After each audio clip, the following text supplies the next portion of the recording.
Hi friends, welcome back to my YouTube channel. ಇವತ್ತು ನಾನು ಒಂದು ಸಿಂಪಲ್ ಬೆಂಡೆಕಾಯಿ ಸಾಂಬಾರನ್ನ ಹೇಗೆ ಮಾಡೋದು, ಯಾವುದೇ ಮಸಾಲೆ ಹಾಕದೆ ಮಾಡೋದು ಅಂತ ತೋರಿಸ್ತಾ ಇದ್ದೀನಿ. ನಾನಿಲ್ಲಿ ಒಂದು ಹೋಳು ತೆಂಗಿನಕಾಯಿನ ತುರ್ಕೊಂಡು ಮಿಕ್ಸಿ ಜಾರ್ಗೆ ಅದನ್ನು ಹಾಕ್ಕೊತಾ ಇದ್ದೀನಿ. ಬೆಂಡೆಕಾಯಿನ ಫಸ್ಟೇ ಕಟ್ ಮಾಡಿಬಿಟ್ಟು ಫ್ರೈ ಮಾಡ್ಕೊಳ್ಳೋಕ್ಕೆ ಕಟ್ ಮಾಡಿ ಇಟ್ಕೊಂಡಿದ್ದೀನಿ. ತೊಳೆದ್ಬಿಟ್ಟು ಬೆಂಡೆಕಾಯಿನ ಸಣ್ಣ ಸಣ್ಣದಾಗಿ ಕಟ್ ಮಾಡಿ ಇಟ್ಕೊಂಡಿದ್ದೀನಿ. ನಮ್ಮ ಮನೆಗೆ ಎಷ್ಟು ಕ್ವಾಂಟಿಟಿ ಬೇಕೋ ಅಷ್ಟು ನಾನು ಮಾಡ್ಕೊತಾ ಇದ್ದೀನಿ. 2 ಟೈಮ್ಗೆ ಸಾಕಾಗುತ್ತೆ ಇದು ನಮಗೆ.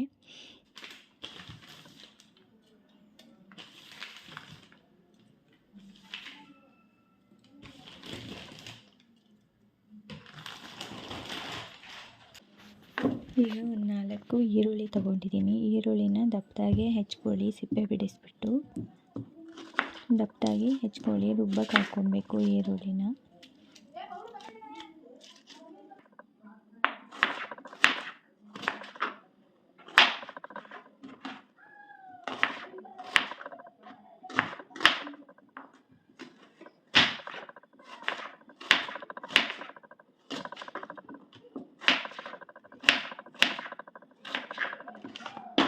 ಈ ರೀತಿ ಹೆಚ್ಕೊಂಡಾದಮೇಲೆ ಅದನ್ನು ಮಿಕ್ಸಿ ಜಾರ್ಗೆ ಆ್ಯಡ್ ಮಾಡ್ಕೊಳ್ಳಿ. ಇದಾದಮೇಲೆ ನೀವು ಅದಕ್ಕೆ ಸ್ವಲ್ಪ ಕೊತ್ತಂಬರಿ ಸೊಪ್ಪನ್ನ ತೊಳೆದು ಹಾಕ್ಕೊಳ್ಳಿ. ಕೊತ್ತಂಬರಿ ಸೊಪ್ಪು ಆಪ್ಷನಲ್, ಹಾಕ್ಕೊಂಡ್ರೆ ಹಾಕ್ಕೊಳ್ಳಿ, ಹಾಕ್ಕೊಳ್ಳಿಲ್ಲ ಅಂದರೆ ಇಲ್ಲ. ಬೆಂಡೆಕಾಯಿ ಸಾಂಬಾರಿಗೆ ಹುಳಿ ಜಾಸ್ತಿ ಬೇಡ, ನಾವು ಹುಣಸೆಹಣ್ಣು ಜಾಸ್ತಿ ಯೂಸ್ ಮಾಡಲ್ಲ ಅಂತ ಅನ್ನೋರು ಟೊಮೊಟೊ ಹಣ್ಣನ್ನು ಯೂಸ್ ಮಾಡ್ಬೋದು. ಟೊಮೊಟೊ ಜಾಸ್ತಿ ಬೇಡ ಅನ್ನೋರು ಹುಣಸೆ ಹಣ್ಣನ್ನು ಆ್ಯಡ್ ಮಾಡ್ಕೊಬೋದು. ನಾನಿಲ್ಲಿ ಒಂದು 5ರಿಂದ 6 ಟೊಮೊಟೊ ತೊಗೊಂಡಿದ್ದೀನಿ. ಏಕೆಂದರೆ ಹುಳಿ ಹಾಕಿದಷ್ಟು ಸಾಂಬಾರು ಚೆನ್ನಾಗಿರುತ್ತೆ. ಈ ಥರ ಕಟ್ ಮಾಡಿಕೊಂಡು ಅದನ್ನು ಮಿಕ್ಸಿ ಜಾರ್ಗೆ ಆ್ಯಡ್ ಮಾಡಿಕೊಂಡು ರುಬ್ಕೊಬೇಕು. ಇದನ್ನೆಲ್ಲ ಒಂದು ಅತಿ ನುಣ್ಣಗೂ ರುಬ್ಕೊಬಾರ್ದು, ಅತಿ ತರಿಯಾಗೂ ರುಬ್ಕೊಬಾರ್ದು. ಇದನ್ನು ಇವಾಗ ರುಬ್ಕೊಳ್ಳೋಣ. ನೋಡಿ, ಈ ಥರ ಫಸ್ಟು ಒಂದು ಸ್ವಲ್ಪ ರುಬ್ಕೊಂಡ್ರೆ ಸಮಿಯುತ್ತೆ. ಈ ಸಮ್ದಿರೋಂಥ ಖಾರಕ್ಕೆ ಇಲ್ಲಿ ನಾನು ಮನೇಲೇ ಮಾಡಿರೋ ಸಾಂಬಾರು ಪೌಡ್ರು ಅಂದರೆ ಮಟನ್ ಸಾಂಬಾರು ಪುಡಿನ ನಾನು ಆ್ಯಡ್ ಮಾಡ್ಕೊತಾ ಇದ್ದೀನಿ. ಮಟನ್ ಸಾಂಬಾರು ಪುಡಿ ಇಲ್ಲ ಅಂದರೆ ನೀವು ಬೇಳೆ ಸಾಂಬಾರು ಪುಡಿನೂ ಆ್ಯಡ್ ಮಾಡ್ಕೊಬೋದು. ನಿಮ್ಮ ಮನೇಲಿ ಯಾವ ಸಾಂಬಾರು ಪುಡಿ ಇರುತ್ತೆ ಅದನ್ನು ಆ್ಯಡ್ ಮಾಡ್ಕೊಳ್ಳಿ ನೀವು.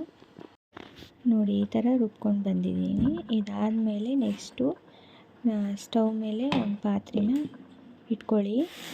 ಪಾತ್ರೆ ಇಟ್ಕೊಂಡು ಫಸ್ಟು ಏನೂ ಹಾಕ್ಕೊಬಾರ್ದು, ಎಣ್ಣೆ ಏನೂ ಹಾಕೋದೇನೆ ಬೆಂಡೆಕಾಯಿನ ಬರದಾಗಿ ಫ್ರೈ ಮಾಡ್ಕೊಬೇಕು.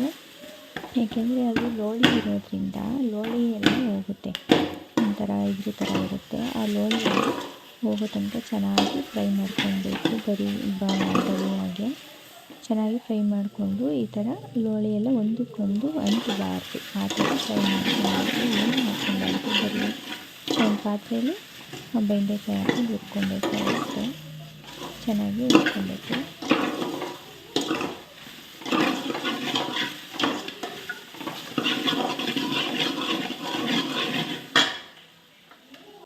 ಇದು ಹುರ್ಕೊಂಡಾದಮೇಲೆ ಒಂದು 2ರಿಂದ 3 ಟೇಬಲ್ ಸ್ಪೂನ್ ಎಣ್ಣೆನ ನಾನು ಅದಕ್ಕೇ ಆ್ಯಡ್ ಮಾಡ್ಕೊತಾ ಇದ್ದೀನಿ. ಯಾಕೆಂದರೆ ಪದೇ ಪಾತ್ರೆ ಚೇಂಜ್ ಮಾಡೋದು ಬೇಡ ಅಂತ.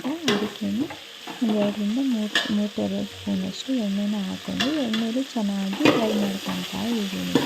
ಬೆಂಡೆಕಾಯಿಗೆ ಹಸಿಟ್ಟೆಲ್ಲ ಫಸ್ಟ್ ಹೋಗಿರುತ್ತೆ. ಈಗ ಎಣ್ಣೆಗೆ ಒಗ್ಗರಣೆ ಹಾಕ್ಬೇಕಲ್ವಾ ಸಾಂಬಾರು, ಅದಕ್ಕೆ ಎಣ್ಣೆನ ಹಾಕ್ಕೊಂಡು ಚೆನ್ನಾಗಿ ಇದರಲ್ಲಿ ಫ್ರೈ ಮಾಡ್ಕೊತಾ ಇದ್ದೀನಿ. ಚೆನ್ನಾಗಿ ಫ್ರೈ ಮಾಡಿದಷ್ಟು ಸಾಂಬಾರು ಟೇಸ್ಟಿಯಾಗಿರುತ್ತೆ ಫ್ರೆಂಡ್ಸ್.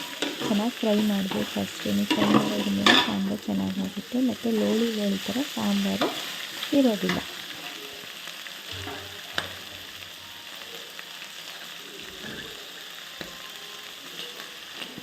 ಚೆನ್ನಾಗಿ ಫ್ರೈ ಆದಮೇಲೆ ನೀವು ಇದಕ್ಕೆ ರುಬ್ಬಿಟ್ಕೊಂಡಿರೋಂಥ ಖಾರನ ಆ್ಯಡ್ ಮಾಡ್ಕೊಳ್ಳಿ.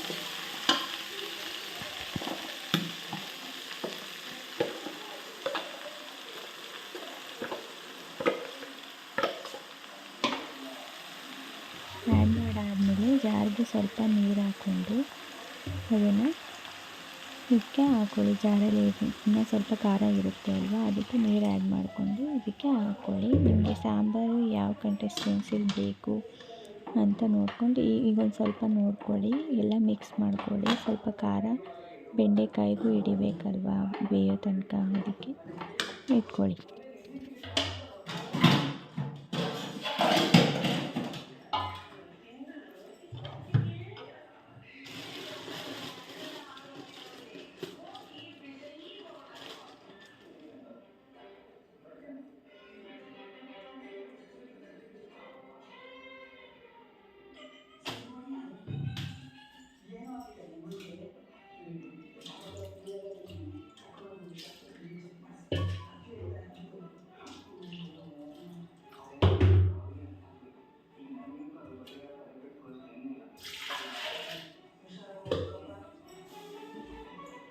ಅದಾದಮೇಲೆ ಈಗ ನೀವು ಎಷ್ಟು ಬೇಕು ಅಷ್ಟು ನೀರನ್ನು ಆ್ಯಡ್ ಮಾಡ್ಕೊತ ಹೋಗ್ಬೋದು ಫ್ರೆಂಡ್ಸ್. ನಿಮಗೆ ತೆಳು ಬೇಕಾ ಇಲ್ಲ ಗಟ್ಟಿ ಬೇಕಾ? ನಾನು ಮೀಡಿಯಮಾಗಿ ಮಾಡಿದ್ದೀನಿ, ಮೀಡಿಯಮ್ ತಿಕ್ನೆಸ್ಸಲ್ಲಿ.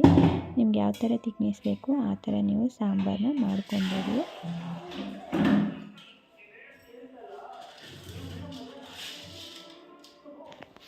ಅದಾದಮೇಲೆ ಈ ಹಂತದಲ್ಲಿ ಸ್ವಲ್ಪ ಸಾಲ್ಟ್ ಹಾಕ್ಕೊಳ್ಳಿ. ನಿಮ್ಗೆ ಎಷ್ಟು ಬೇಕೋ ಅಷ್ಟು ಹಾಕ್ಕೊಳ್ಳಿ. ಜಾಸ್ತಿ ಉಪ್ಪಾಗ್ಬಿಟ್ರೆ ಇದಾಗಲ್ಲ, ನೋಡ್ಕೊಂಡು ಹಾಕ್ಕೊಳ್ಳಿ. ಅದಕ್ಕೆ ನಾನು ನೀರ ಆ್ಯಡ್ ಮಾಡಿಕೊಂಡು ಸಾಂಬಾರನ್ನ ಹೆಚ್ಚಿಸ್ಕೊತಾ ಇದ್ದೀನಿ ಎಷ್ಟು ಬೇಕಷ್ಟು. ಒಂದ್ಸಲ ಸೌಟಾಡಿ, ಇವಾಗ ಸೌಟನ್ನು ತಗೊಂಡು ತಿರ್ಕೊಳ್ಳಿ. ಸಾಂಬಾರನ್ನ ತಿರ್ಕೊಂಡು ನಿಮಗೆ ಯಾವ ಥರ ಕಂಟೆಸ್ಟ್ ಇರಬೇಕು ಸಾಂಬಾರು ತಿಕ್ನೆಸ್ಸು ಆ ಥರ ನೀವು ಗಟ್ಟಿಗೆ ಬೇಕಾ ಇಲ್ಲ ತೆಳುವಾಗಿ ಬೇಕಾ ಇಲ್ಲ ಮೀಡಿಯಮಾಗಿ ಇರಬೇಕಾ ನೋಡ್ಕೊಳ್ಳಿ.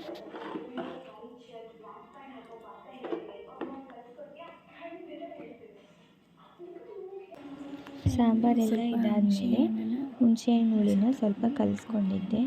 ರಸ ತಗೊಂಡು ರಸನ ಅದಕ್ಕೆ ಆ್ಯಡ್ ಮಾಡ್ಕೊಳ್ಳಿ. ಏಕೆಂದರೆ ಎಲ್ಲ ಕರೆಕ್ಟಾಗಿ ಉಪ್ಪು ಹುಳಿ ಖಾರ ಎಲ್ಲ ಕರೆಕ್ಟಾಗಿ ಬೇಯಬೇಕು ಅಂದರೆ ಈ ಹಂತದಲ್ಲೇ ಹಾಕ್ಕೊಂಡು ಇಟ್ಕೊಳ್ಳಿ ನೀವು. ಇವಾಗ ಸಾಂಬಾರು ನೀಟಾಗಿ ಕುದಿ ಬರಬೇಕು ಫ್ರೆಂಡ್ಸ್. ಇಷ್ಟು ತಿಕ್ನೆಸ್ ನನಗೆ ಯಾಕೋ ಸ್ವಲ್ಪ ತಿಕ್ನೆಸ್ ಅಂತಲೇ ಅನ್ನಿಸ್ತು, ಅದಕ್ಕೆ ಇನ್ನೊಂದು ಸ್ವಲ್ಪ ನೀರು ಆ್ಯಡ್ ಮಾಡ್ಕೊತಾ ಇದ್ದೀನಿ. ನಿಮಗೆ ಯಾವ ಥರ ಬೇಕೋ ಆ ಥರ ನೀವು ಸಾಂಬಾರನ್ನ ಮಾಡ್ಕೊಬೋದು. ನನಗೆ ಯಾಕೋ ಅದು ಪಾತ್ರೆ ಚಿಕ್ಕದು ಅನ್ನಿಸ್ತು, ಅದಕ್ಕೆ ಇನ್ನೊಂದು ಪಾತ್ರೆಗೆ ಹಾಕ್ಕೊಂಡಿದ್ದೀನಿ ಇದನ್ನು. ಈಗ ಸಾಂಬಾರು ಚೆನ್ನಾಗಿ ಕುದಿ ಬಂದು ಬೆಂಡೆಕಾಯಿ ಎಲ್ಲ ಬೇಯಲಿ. ಆಮೇಲೆ ನೋಡೋಣ. ಇದಕ್ಕೆ ಒಂದು ಪ್ಲೇಟ್ ಮುಚ್ಚಿಬಿಟ್ಟು ಇಟ್ಬಿಡಿ. ಚೆನ್ನಾಗಿ ಕುದಿ ಬರಬೇಕು ಸಾಂಬಾರು, ಬೆಂಡೆಕಾಯಿ ಎಲ್ಲ ಬೇಯಬೇಕು. ನೋಡಿ ಇಷ್ಟು ತಿಕ್ನೆಸ್ ತೊಗೊಂಡಿದ್ದೀನಿ ನಾನು.